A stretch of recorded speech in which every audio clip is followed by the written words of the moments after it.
Olá a todas, todes e todos. Eu sou Carla Bessa e este é Caleidoscópio, o podcast do INCT Caleidoscópio, Instituto de Estudos Avançados em Iniquidade, Desigualdades e Violências de Gênero e Sexualidade e suas múltiplas insurgências.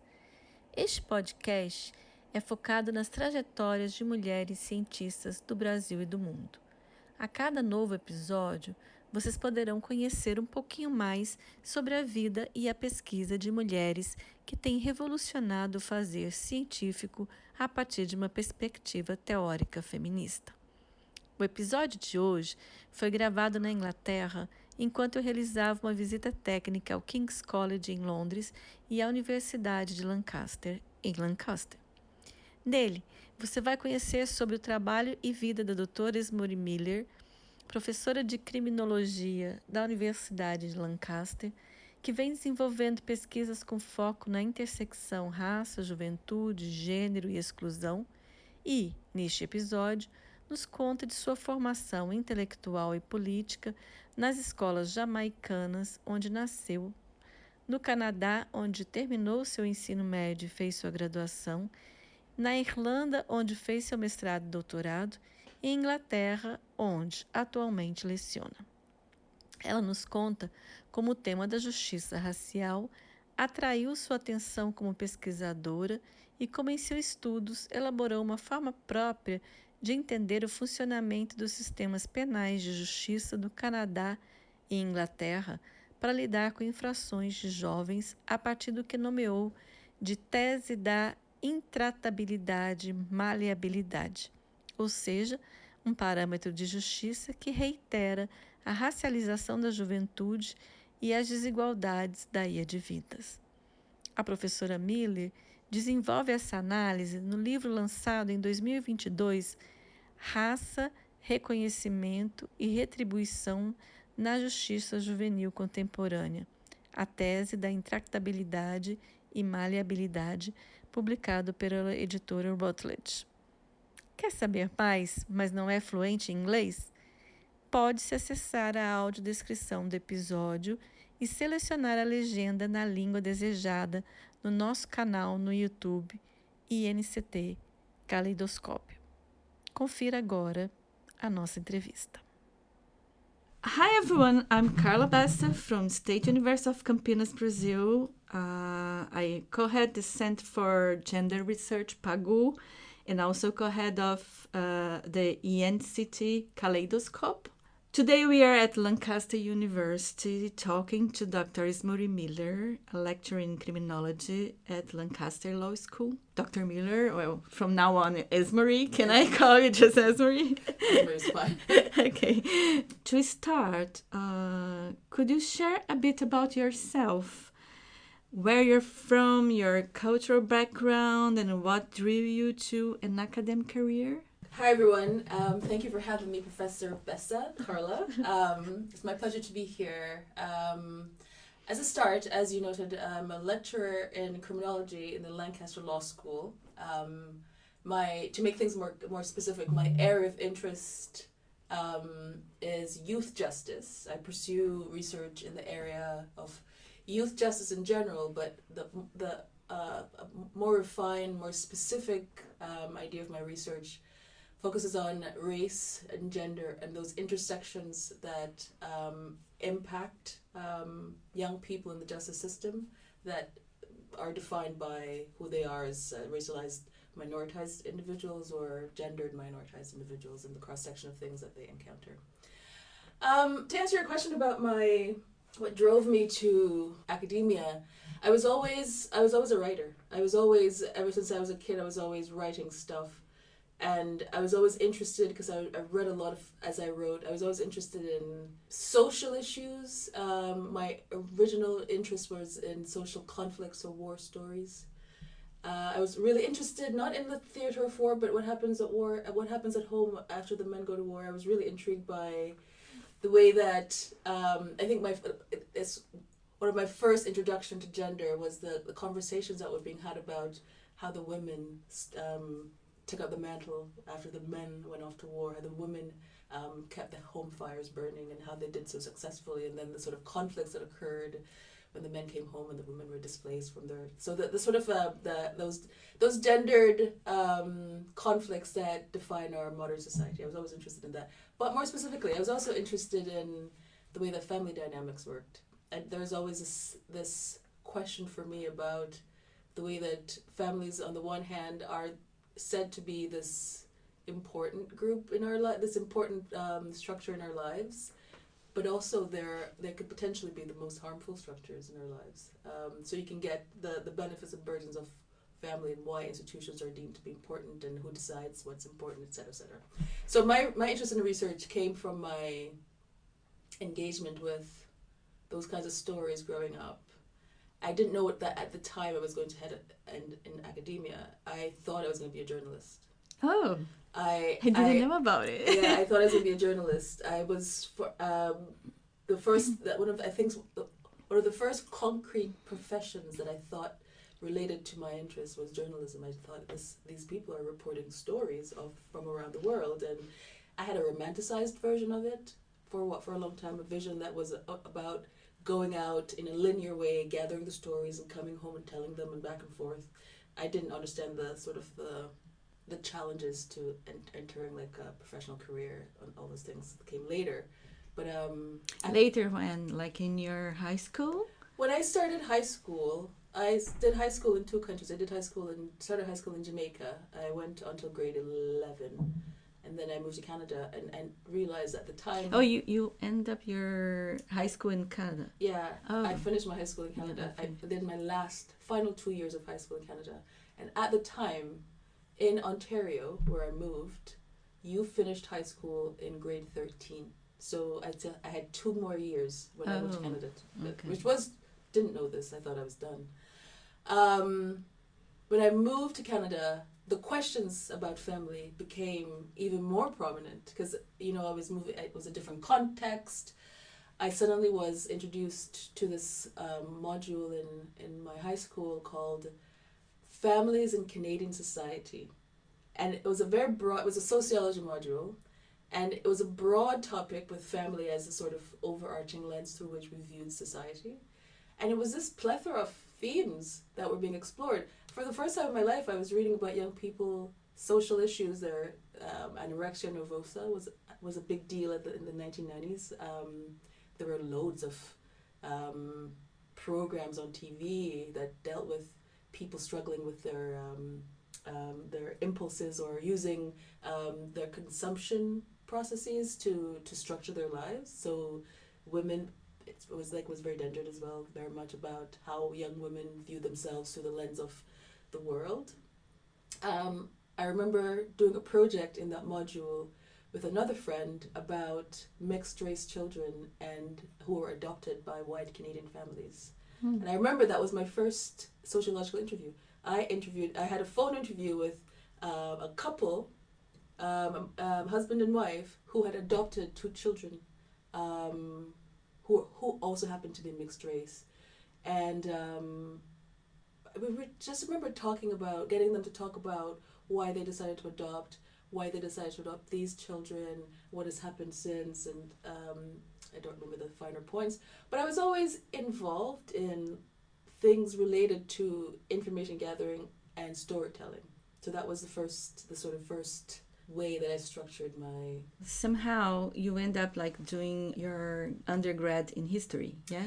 I moved so when I was in high school, so the module I was telling you about with sociology was an example of independent studies in Canada. So this is the final year of high school. We have these things called ISUs, independent study units. So basically every course you took was very self-directed. You had a teacher with whom you consulted, and sometimes you had class that you attended, but the primary questions that were asked in these courses, in these modules, were questions that you were responsible for shaping. So I had this in mind. So it was your first research project? Yeah, I think I did. It was a semester. It was a semester school. So the module started in September, ended in December, and then from January to whatever, I think April. I think we did 5 modules per semester, and each one of them was an independent study. So we were responsible for managing like these 5, through consultation with our teachers, these 5 pieces of work. So it was my first sort of foray into research. I didn't think of it as that. It was just the way it was. I didn't have any formal names for it. I didn't think of it as academic. It was just what we did in school. That's just how it was structured. Then I moved to university, and somehow the research component remained. So I moved to university, but I decided, I landed in history, and I wasn't sure what I would do with history, but I felt comfortable there. But part of the reason why I felt comfortable was because I was allowed to continue with this independent work. Our courses were very much like my experience had been. So I was now challenged to call it research. The work that I was doing was called research. It was called, we had to do ethical things, so to do ethics forms and such when we were doing some of our projects. So I ended up in history, and along the way added political science to my study. So I have an undergraduate degree, honors bachelor's degree in history with a minor in political science and political theory. Oh, okay. So it became all very transdisciplinary since the beginning. Yeah. So I was picking up things as I moved along, moving from a high school context where we pursued a number of things, but I mentioned sociology because it stands out as one of those things that really emphasized that I was in a different country, because I was learning in a different way than I was used to in Jamaica. Not in a bad way. None was better than the other. It was just different. And then moving to history and finding like that my interest in social issues had its grounding in history, and that I couldn't see myself pursuing social research without doing historical stuff. Okay. And always, whenever I start something, I always think, what are the historical roots? Always, it's been this way since I can remember, since undergrad. So I stuck with the historical methodology as part of my approach to responding to contemporary concerns. Still. Yeah, it's amazing because we have this in common, and I didn't know about it. Yeah.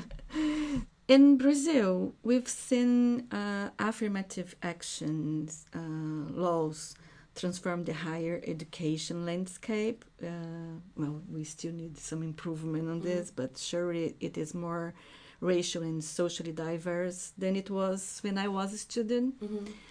Did you somehow during your trajectory, because we are here like trying to understand more your trajectory, did you somehow benefit from any similar affirmative laws in Canada or Ireland during your studies, or? I don't know. I don't know. My trajectory is a little bit different because I was born in Jamaica, then I moved from across different contexts. So affirmative action isn't always called affirmative action. It's called any number of things. But what I do know is that I am typically the only Black person in any room that I'm in. Okay. Since I moved to Canada, that became very apparent that there were issues of either inequality or exclusion or tokenism or whatever label you can put on it. But there was never any overt affirmative action policy that I applied through. Okay. I would say that it is possible that I was drawn into or considered for something because of my profile as a woman of color, an immigrant, but it was never something that was said overtly to me. Okay. And it was never something that I overtly applied for. In the UK, we have these policies around what is called wider participation. Okay. And typically that means expanding the institutional entrance possibilities to populations of people who are typically not featured in those institutions. So like I say, higher education for me has always been the case that I'm the only Black person around. And it's always been like, why am I? And you know, sometimes I'd had conversations where people would say, well, you're in the sciences.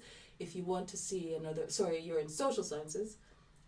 if you want to see other people of color, you have to go to more practical areas of education, like engineering or nursing or education, where these things are, they tend to lead to a tangible job at the end, whereas a history degree or a politics degree doesn't necessarily have at the end a role that's specifically assigned for that. So sure, historian is a role, but it's not necessarily a job at the end. Yeah. So there are always these conversations. But yes, I don't know. It would be interesting to hear what others would say about my position at the university, but I've never applied for an affirmative action related Okay. So institutionally, it was never there. It was never there. It was never. Canada did not have any official affirmative action programs when I was in high school or in university. And when I did my PhD, I graduated in 2015. There were also nothing called affirmative action in the UK. As far as I understood, I applied for a position, I paid for my way through, and I did my research and got my degree. So your journey from Jamaica to Canada for undergrad, then Ireland for your PhD, and now teaching in England is quite remarkable. Yeah. Okay. Along the way, did you have any support? I mean, not financial support, but more emotional support, or that you think that helped you to succeed in this path? Or were there mentors who played a crucial role in your academic path? Yes. I am a hard worker, but one of the things I realize is that hard work alone does not get you anywhere. I'm a kind of a lone wolf in that I put my head down and get on with it. So I'm not necessarily, whilst I believe myself to be collegiate, I won't necessarily gravitate towards group work as the norm. I mean, like I didn't join sports teams when I was growing up. I do long distance running, which is a very lone warrior kind of approach.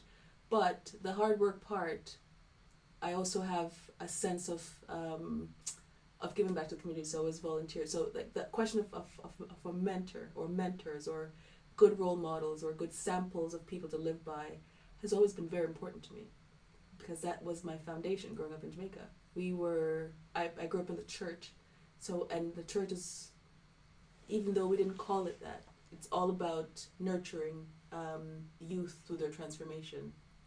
So I was a Sabbath school teacher from the time I was 12 years old.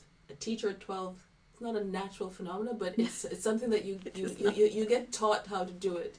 And when someone gives you a responsibility, I think you live up to it. You step up to the plate and figure it out. So even though I didn't think about, I took for granted that was a privileged position to be in. I took for granted that was what everyone did as a kid. Everyone had to teach, everyone had to do some mentoring of the younger ones. In the same way that I was mentored by someone a bit older, by the people a bit older. So I was in a community of people. I was an active participant in that community. Other people were supporting me. I was expected to support others who were younger. That kind of thing. This kind of informal but slow socialization as an active participant in citizenship, etc. So I know in retrospect the importance of that, and I know that the times that I've done best are times where I've had that support around, and the times where I've struggled are the times where I have been forcibly kept out of rooms because of the designation that I find myself with, like this racialized, minoritized, both gender and race, I think. Yeah. And I've been privy to some conversations about by people who are meant to be supporting, giving guidance about others. So I've been in rooms where where I've meant to be the mentee, and my mentor is bad mouthing other people, and I've thought, what do you say about me when I'm not here? And that experience of that fear that I also have my own label that I'm given that I'm not aware of becomes clearer and clearer when you realize that there are things that are meant to be for your success, but you're not invited to take part in them. And when you find out about them, you realize that other people were selected, and that there's no real explanation why you weren't, because that process of selection is not meant to be a differentiated process. It's meant to be availed to everyone, because we were all doing graduate studies. We were all working our butts off. We were all submitting our work. We were all doing all these things. So the question of why it is that some people were invited to take part in esteem-enhancing activities, but career-enhancing activities, Yes. whilst others were told, "Nah, don't worry about that. That's not for you. You're not as sophisticated, or you can't possibly think in this way. You're, etc." So it becomes apparent that so I had said previously that I took for granted the mentorship I received in my youth, and then I realized after a while that wait, this is so crucial, because no matter how good you are, if you're not accepted and treated with acceptance, your hard work will just fall on barren soil. You know what I mean? There'll be no opportunity to actually cultivate and foster growth and transformation if you're not accepted. So in response to your question, yeah, I believe that I have done well because I have managed to find the right person at the right time. I don't know if I answered your question. No, you did. Yes, of course you did. Yeah. I would just touch on this subject, but you already answered it, but I would like to highlight it for who is listening us now. So in Brazil, now, there is a significant push for more representation in the Supreme Court of Justice. Mm-hmm. Much like what happened in the U.S. with Ketanji Brown Jackson, that was the first black woman in the Supreme Court of United States. Yes. Yeah. So, do you believe that representation matters in positions of power and justice, like in general, or it is just too abstract to touch in the racism structure? Okay. Or do you think this is just palliative or? Well, to answer the question directly, do I believe that representation matters? Absolutely, 100%. Because it's weird when it doesn't exist. It's very strange when you look at a country like the U.S. and see such little representation in those positions of power. Like that, you see the same faces, the same look, the same background, and the people who are in these positions are meant to represent the society. But we understand that we represent people who look like us, who sound like us, who make us feel a sense of like home and family. So if you have one look, one gender, one race, one class, then it's strange because that's not what the society looks like. So this is one of those fallacies, one of those like fictions that I say that we're encouraged to believe that. So if the halls of justice, whether we're talking about the Supreme Court or the Board of Education, or if they're supposed to look like the society, it's weird that it doesn't. Yeah, of course. If it's supposed to represent the society, it's weird that it doesn't look like a mix of the society. And I think, yeah, that's it's not too abstract. It's the absence of representation that should be alarming. Yeah. Yeah, that's the point. This is the minimum step. Yes. Yeah, the first one. Yeah. Yeah. So, and also because when you go to other parts of the world, you see people in Asia. You see Asian judges. In Africa, you see black judges. You know what I mean? Like so why don't they exist in these other places? And the question of their absence is very very important, as much as the question of why we should allow them to be there. Like it's absurd to think that we live in an equal society, but we're still talking about allowances, as though there's a gatekeeper, and as though there's like, there are these qualifiers beyond education, skill, and knowledge, and desire to participate. Like, so yeah, I do think it's very important. You said something, but I would like to return to this. What drew you to this particular area of study on the criminalization of racialized young people? Could you share how this topic became a central part of your academic work? I've always, whenever I said to you before that I was always scribbling. I was always writing short stories and poems, and it always focused on. I was always interested in youth, and period, that life period. And so even though there was no real conscious effort to focus on youth that people talk about in terms of passion, I have a passion for it, but there was no sort of real forceful push. This was a natural transition from the writing, trying to be a storyteller, to finding the story in people's lives and telling those stories. And I was interested in youth. Another part of it had to do with the fact that at some point I transitioned, or I tried to take my trans or interdisciplinary background and take advantage of that, and criminology became this home where I could explore these themes, because I was always interested in people on the fringes. So, I said to you that I did the sociology project in high school where I was looking at racialized youth who were adopted by non-racialized families.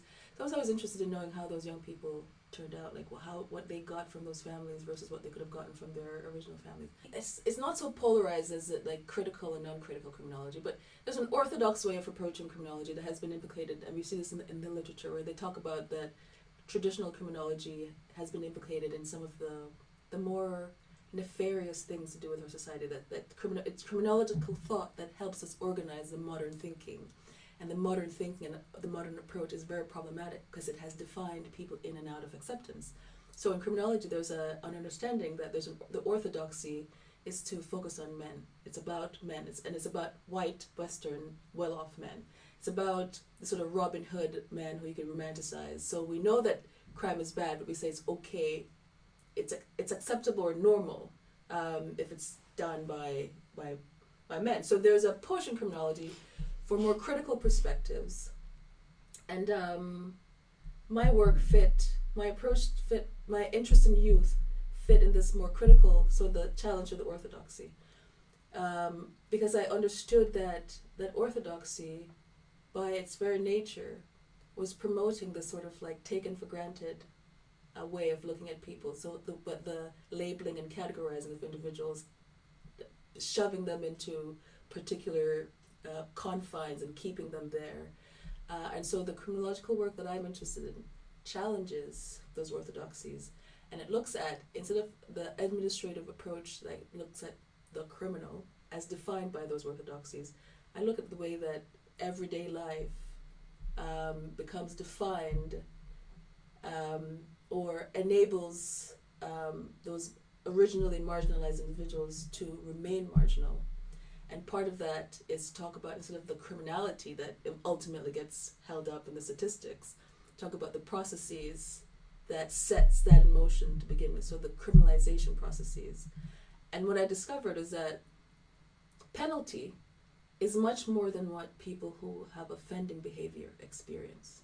Penalty also considers the day-to-day experiences of minoritized, racialized peoples and how they are mistreated, how they are exempted from resources, how they are stigmatized out of opportunities.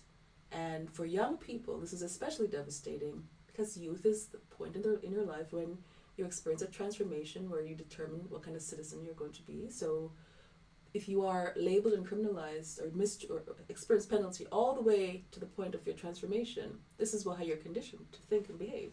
So my interest in the process of criminalization is intended to do that sort of critical expansion away from the orthodoxies that simply confirm the biases that already are built into the system, and to look more at the way that the biases impact what should be normal everyday life, and how normal everyday life is an important point of demarcation for understanding how marginalization reproduces itself.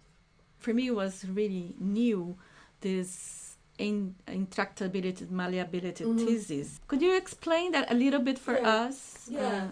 So I think it's key in your... It's very much the center, like the central thread of the book. Without that, I've managed to complete the book because at some point in the research I realized that if this became my central logic, then I could easily tell the stories I wanted to tell. Okay. And so it's if I say it this way, one way to think about it is to think about it as that disconnect between principle and practice. So we have a principle that's built into the Enlightenment thinking that says that we're going to universalize equality, democratize society, and we're going to put institutions in place which will enable this to happen. We'll concretize this. So we have education, we have healthcare, penal justice. I say this to my students that the penal system is just like the medical system, or should be, or it's an institution that's put in place to ensure that those who deviate from the norm can be rehabilitated but reintegrated, certainly not brutalized and excluded.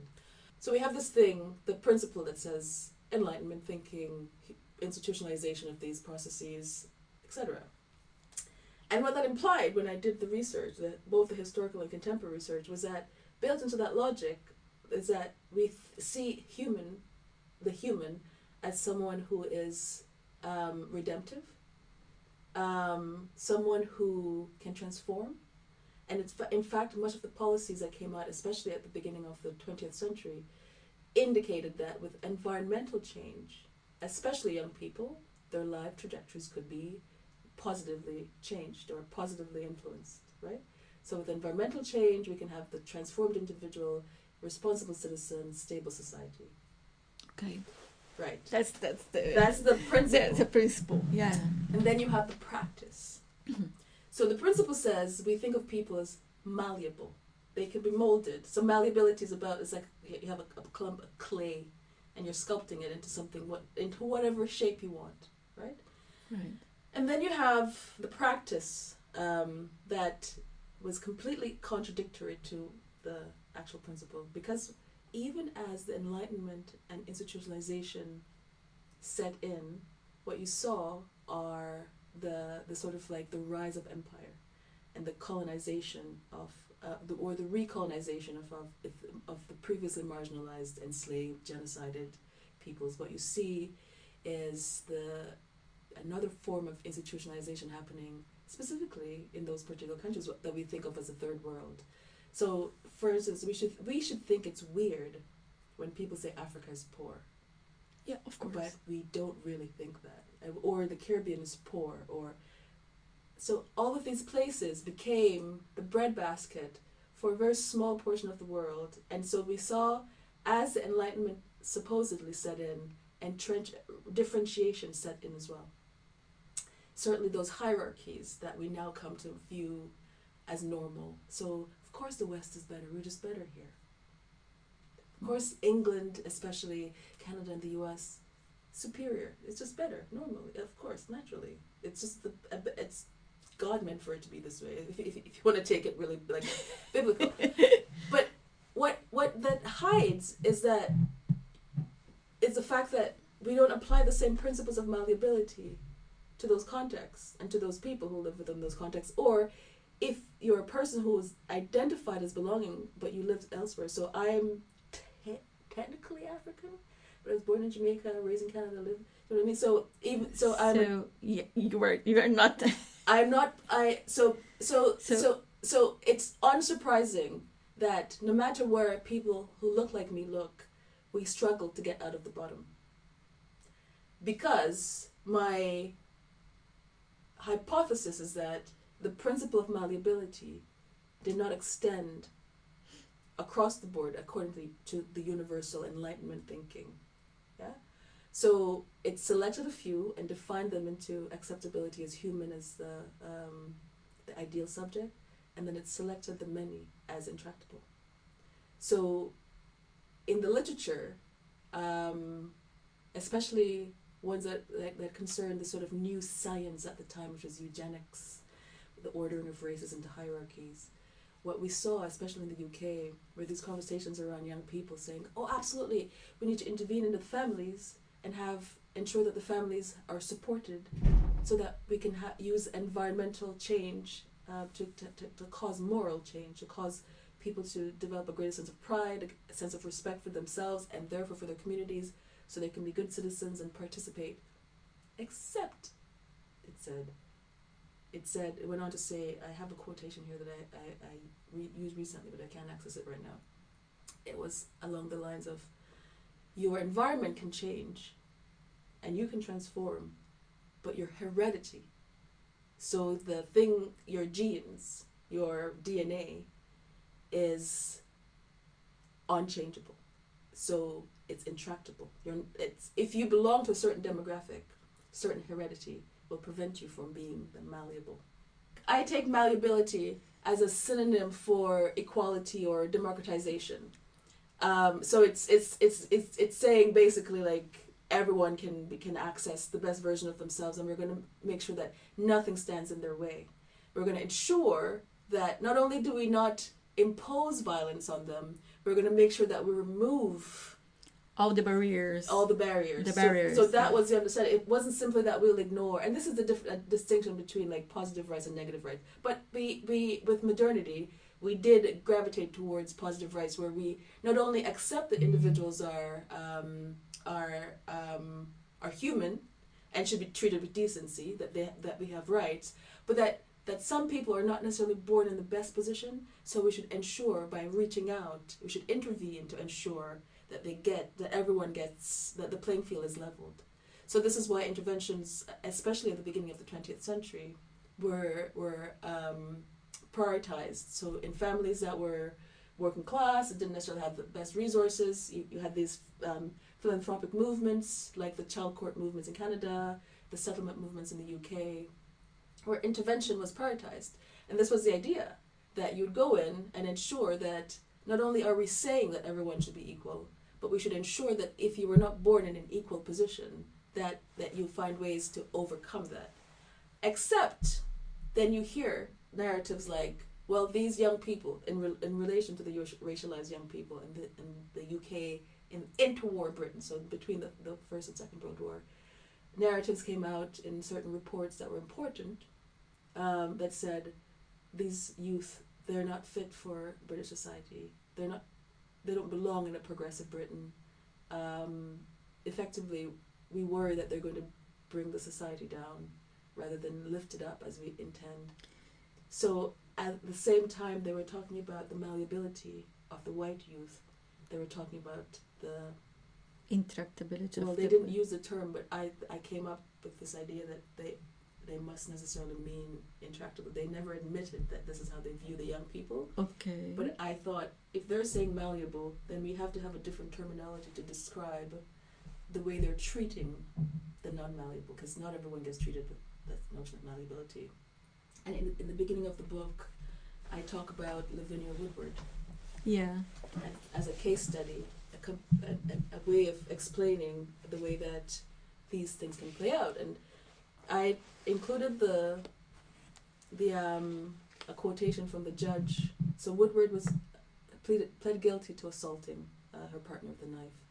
Knife crime is a very big deal in the UK. UK, yes. But Lavinia Woodward was given a pardon, basically. She was not given a sentence, though she was charged and found guilty, because the judge said, basically, you are a very promising young lady. You have a lot to offer society. I know you must feel traumatized by your own actions. And went on to give as empathy. And I think, great, but all other young people, what young person isn't promising? And we know what young people are not promising because we see their numbers in the justice system, and you hear similar narratives, opposing narratives being meted out to those young people by judges who, at their discretion, decide that some young people are promising and other young people are threatening. In your research on the stigmatization and criminalization of Black youth, you explored ideas put forth by Hanif. Ansel Hanif, yeah. Yeah, regarding reciprocity, recognition, and solidarity. Mm-hmm. So, while the Hanif framework provides valuable insights into the dynamics of social interaction, mm-hmm. and the importance of recognition for marginalized groups, you also identified certain limitations on his approach. Yeah. So could you talk a little bit more about how you criticize his approach on this? Hanif comes from the Frankfurt School. Many of the foundational scholarships in the social sciences and humanities are often implicated in ignoring the plight of, or favoring the the life stories of, as I said before, a certain kind of profile of person, so typically a man, typically white, typically Western, typically well off. And they are often implicated in ignoring the plight of other demographics of individuals, especially when it comes to stigmatization and exclusion. And I don't think Hannah's work does this, but I do think that it, by default, excludes a conversation around, for instance, he categorizes society in three broad ways. We can modify and adapt as we see. He talks about it in terms of love, rights, and solidarity. Yeah. And these each have an institutional identity. So love has to do with family, rights has to do with, he said, the criminal justice system, but I think all institutions. So Yeah. this is where I expand. So I'm adapting him, and so not so much as simply saying wrong or wrong. I'm saying you should, other institutions matter too. Yeah. Other institutions matter in the sense that we talk about justice, we think of criminal justice, but justice is about everything.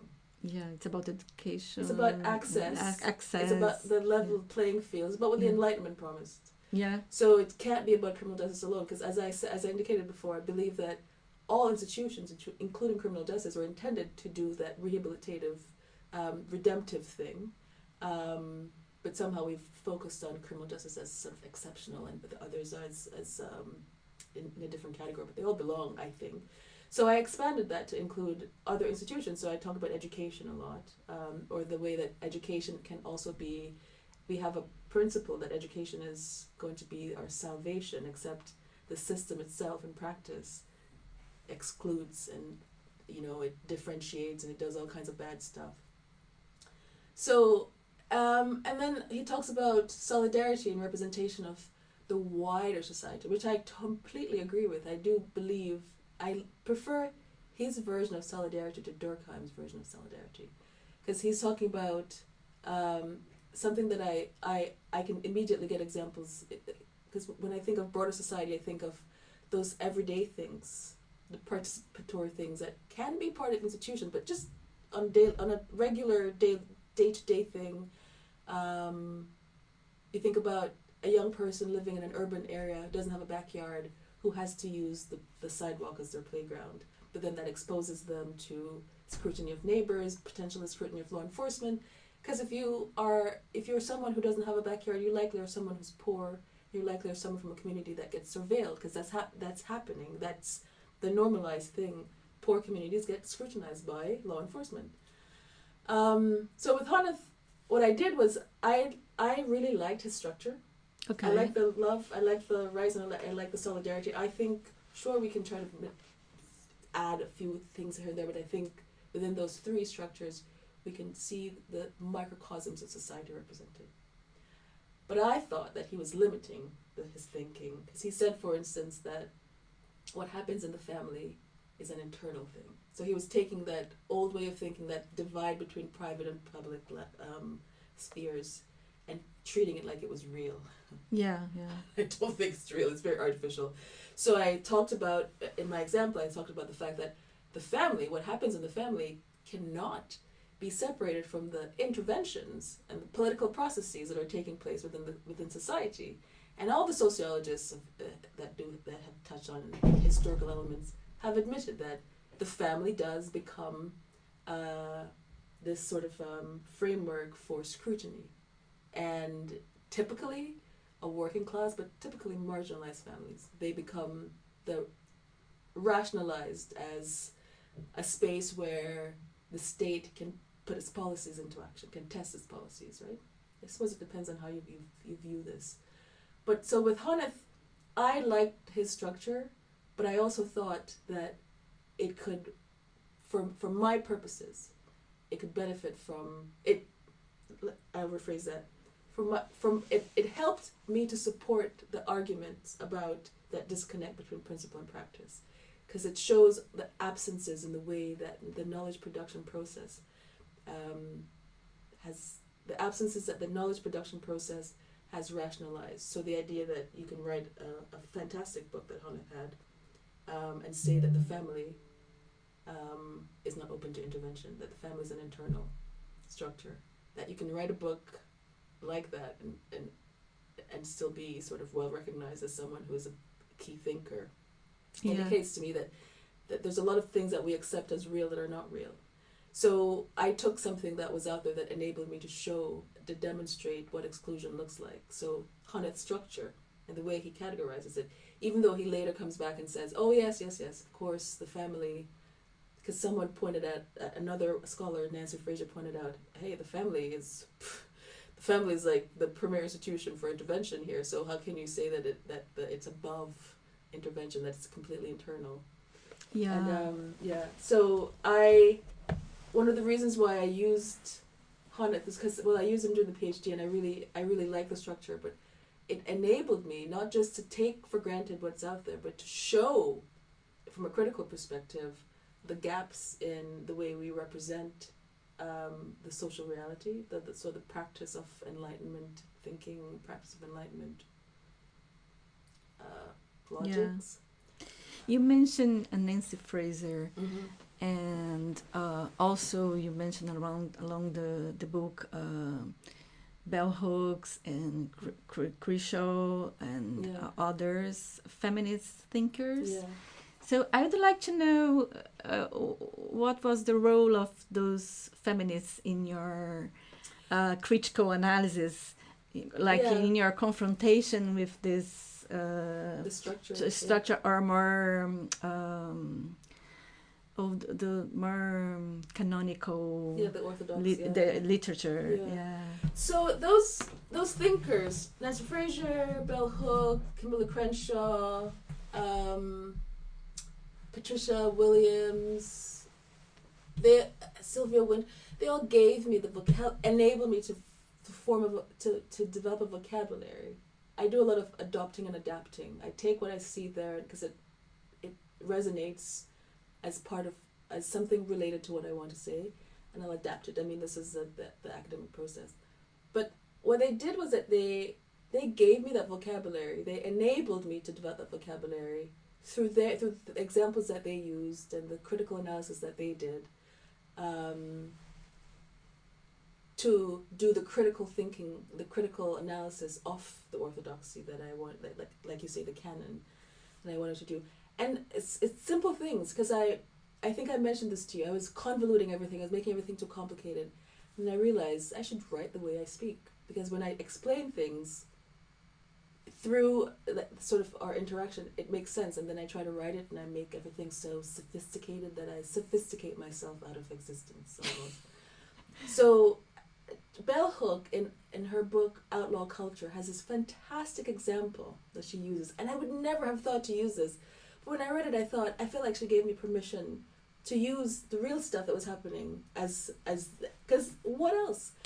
And she used, the way that people talk about black culture being criminalized, and but it's like sort of more overt things, like so the way that, for instance, rap music has come under attack for being permissive and for it's implicated in misogyny, it's implicated in the reproduction of racial thinking. It's been given a bad rap. Yeah, I couldn't let that one go. Yeah.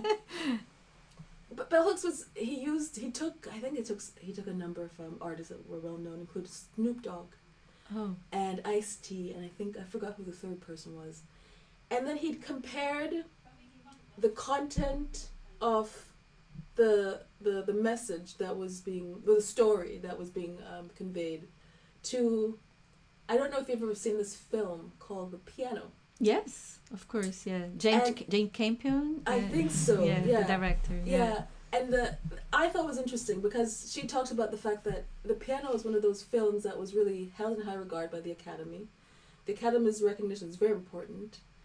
One of the young actors, Anna Paquin, won an Oscar as one of the youngest ever Oscar winners for her role in this. Sam Neill was Sam Neill, yeah. Sam Neill. Yeah. And who was the female? Lauren. No, I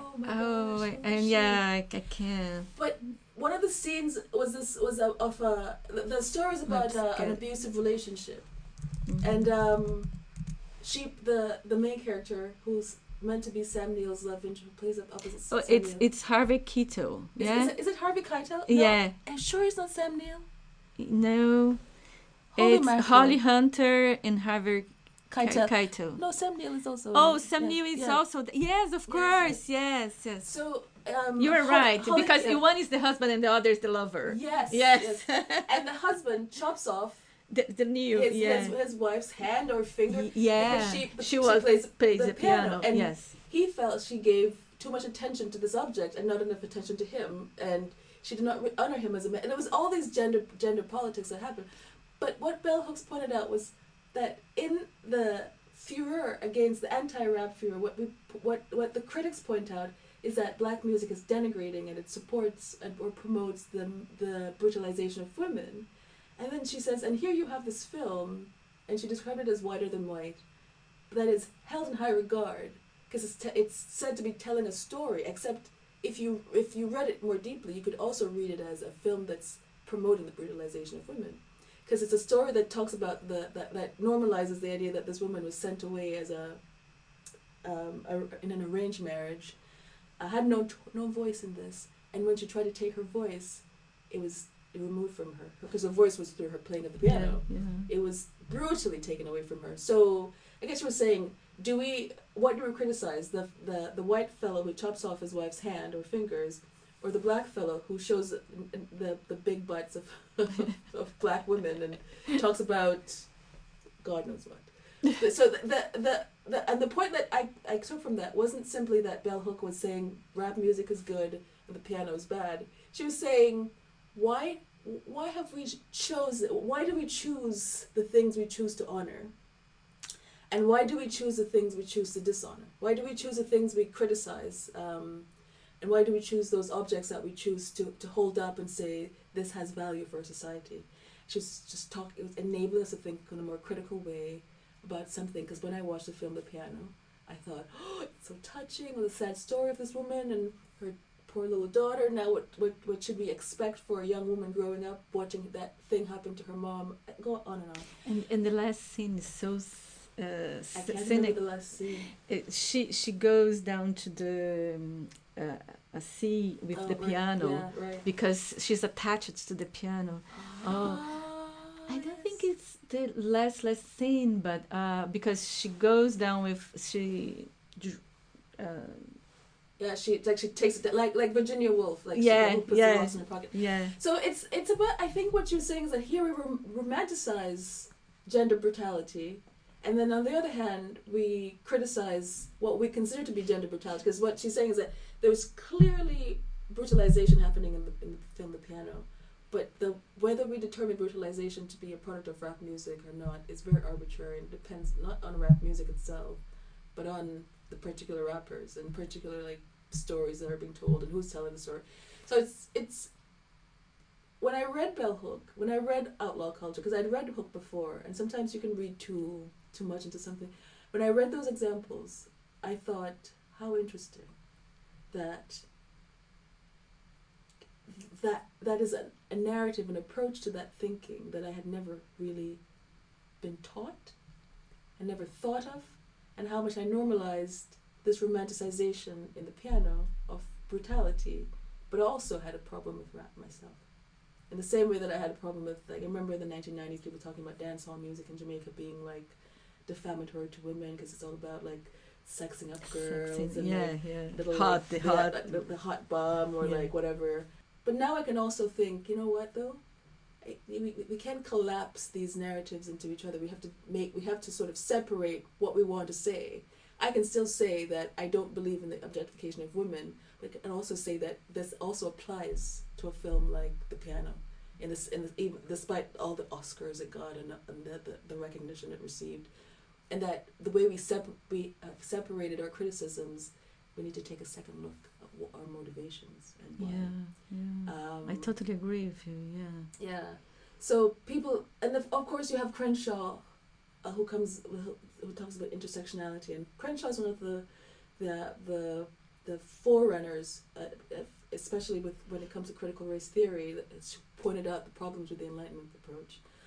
So this idea of intersectionality, I was just like, again, a vocabulary that I struggled to articulate myself. I was handed this vocabulary and it was up to me to determine how I applied that logic. And it made perfect sense because it's inevitable that if you're racialized that you're going to have gendered issues. And Crenshaw, in the original works, does say, hey, so I'm focusing on gender and race here, but you can do whatever intersections suits your particular context, your particular experience or life world. So she understands class, ableness, sexuality, all those things matter on. It's the power dynamics are not pre-established. Yeah. You need to go to the context. Did I answer your question? Yes, of course. Yeah. Well, I'll give you the word for the last remarks. Yeah. So the book is called Race, Recognition, and Retribution in Contemporary Justice. And all of those, ideally I would have like racialization, recognition, and retribution. So I played around with the title somewhat.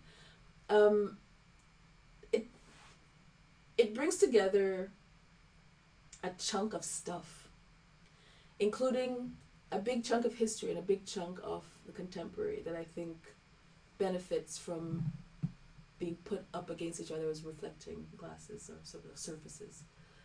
That idea of intractability, malleability, for me, was a crucial vocabulary for expanding the way we talk about young people's trajectory from youth to citizenship, from youth to adulthood, however we categorize it. Because there's so much that is left out of the narratives. Hence when I talked about Hannah, that he has something really good, but there's so much that's absent from it. And recently one of her colleagues in sociology, Lord Almighty, I don't remember her name, but she's doing work around stigma. And she's taking what we know about stigma and she's saying, this fellow was doing all this work with stigma, Becker. Yes, I had to think for a moment there. He was doing all this work around stigma during the time of the Watch riots in the United States, and there's very little mention of race. He just leaves out the social context altogether. So I wanted to give some social context, and it was especially important to give historical social context to race and racialization in the UK, because for a long time scholars of race were saying, or scholars, criminologists were talking about the race problem as though it was an American problem, and they were implying that Britain did not have a history with race. Oh gosh. Okay, well, I don't know why we're laughing, but it sounds ridiculous. Laugh or cry. Yeah. And so one of the main threads I tried to pull out was this idea that we have these ideas that are based not on reality, and that there are ways to get the reality out there. So the intractability and malleability is meant to tell a story that's consistent with what we know of the American context, but it's meant to tell a British. I have Canadian samples here as well, but my Canadian research is coming. It's meant to tell a story, to expand the story, to expand the understanding of the story, and to emphasize that there's a reality that often gets overlooked, and that one way we can talk about that reality is the use of this vocabulary. So we forget about eugenics. We don't remember how much this influenced the way we still behave today, but it's there, and it needs to be like really need to give emphasis to this and ensure that we don't sanitize the unsanitizable. So these ideas about risky people being, and then you see the high numbers of young people who are racialized being represented in the system. That's, I think, you can make an argument that this is eugenics practice and thinking without the vocabulary of eugenics. Yeah. We don't say young black kids are inferior, but we treat them like they are beyond redemption. So we might as well just lock them up. They don't see that this is like a mechanism of racialization. Yeah. And that it's problematic because it breeds and reproduces exclusion. Even as you're saying, you are not from here, like I am. It's like, you're not from here either. So now we're at an impasse. Like, so where do we go? Because the power dynamic implies that you can tell me this, and I have to accept it because there's nothing I can do about it. Yeah, yeah. But what are your thoughts in, well, how could we at least start overcoming this? Because you know, I like as as working in the academia now, uh, how do you think it's your role in this, or my own role in this? How what could you do to you know? the biggest problem, I think, one of the biggest problems, and I don't know, I don't know if I have an answer here, the answer here, but I don't have the answer. My way of thinking about this is based on stuff that I've seen, right? Whether these samples are samples that can be applied universally depends, but I believe, obviously, I believe that things should be contextualized. I think that each place will have to have its own mechanisms for equalization. And decolonization. Decolonization. It would look differently if you're in a place, for instance, where you have a black majority versus a black minority. So my experience will be different in Jamaica than it would be in England or Canada or the States. But even then, your experience in the States will be different than your experience in England. Because it's funny, there's an understanding that of course you can have African Americans. African American is a normal thing. But an African English person is a weird thing.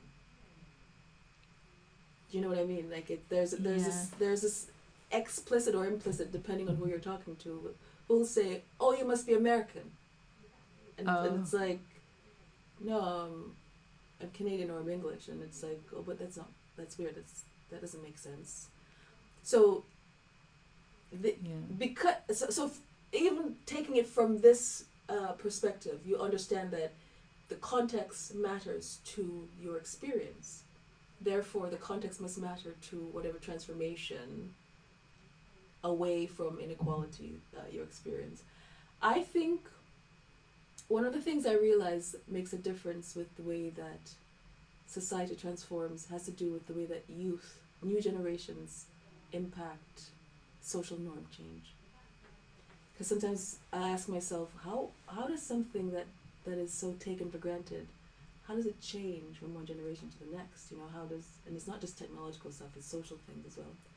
Think of an example like ideas around sexuality. You know, people talking about pronouns, and there was and like this whole idea of like destigmatizing sex, and in the 1990s it was all about stigmatization.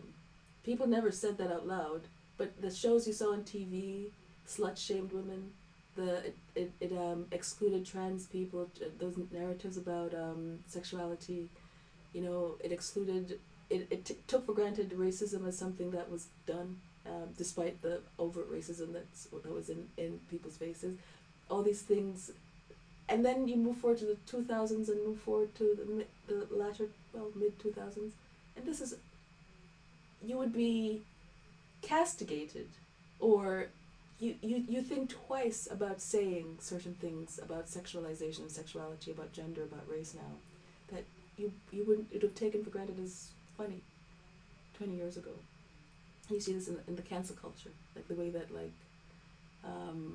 comedians, big popular common like well-known people get marginalized and excluded because of someone will bring up an old narrative from Twitter and say, "Oh, look, this person was horrible to this person." Anyway, point, different things will impact how we transform out of inequality, including racial and gender inequality. Sadly, a strong economy, I know, this is terrible. A strong economy tends to support a sense of well-being, and then when people feel comfortable, they're less likely to look around and find someone to blame. I feel like when the economy is floundering, that's when we become the most anti-immigrant, the most anti-race, the more anti-gender. Like we start picking on the people who are traditionally marginalized when there are economic problems, especially when the economic problems hit the middle class. So economic prosperity that actually touches on across classes, that where you have more than a trickle down. You have actually economic prosperity, not just the continued hierarchies that, you know. What else? I mean, I would say the only way to answer that question is to go to literature and see what other people are saying about how their research participants are describing their everyday lives and what they say they need to get out of it to enable a better living. So it's a combination of things. I think that for a long time we have relied on the individual hard work to be the saving grace. But like I said, no amount of hard work is going to get you anywhere if institutions become intransigent, if they don't want to accept you, if they find ways to keep you on the margins. They are very successful because they have the power to do that. So it has to be a combination of individual and structural efforts. And it all matters. It depends on the context. It depends on what's happening in the economy. Yeah, all of these things. It's very complex, yeah. Yeah, it's more complex. So, Esmery, thank you very much. Thank you very much for having me, and I look forward to finding out more about this project. Let's see how well this goes. And then, yeah, we can do more, for sure.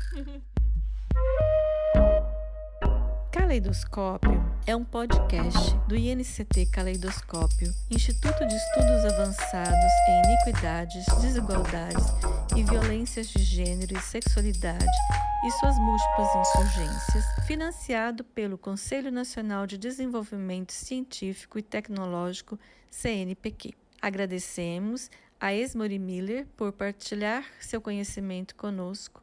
Agradecemos também ao Ministério da Ciência, Tecnologia e Inovações pelo apoio. Se você ficou curiosa para conhecer nossas outras produções de divulgação científica, acompanhe nosso site caleidoscópio.unb.br e nosso Instagram, @INCTCaleidoscópio. Para não perder nenhum episódio do nosso podcast, siga nosso canal e ative a opção Ser notificado sobre novos episódios. Eu sou Carla Bessa, locutora, pesquisadora e roteirista deste episódio. A Inara Fonseca é assistente de roteiro. A identidade sonora do podcast foi criada por Luiz Moreto e por mim, Carla Bessa. A edição e montagem dos áudios é de Rudá Santos. Nossa identidade visual é da Isa Guerreiro. Até a próxima!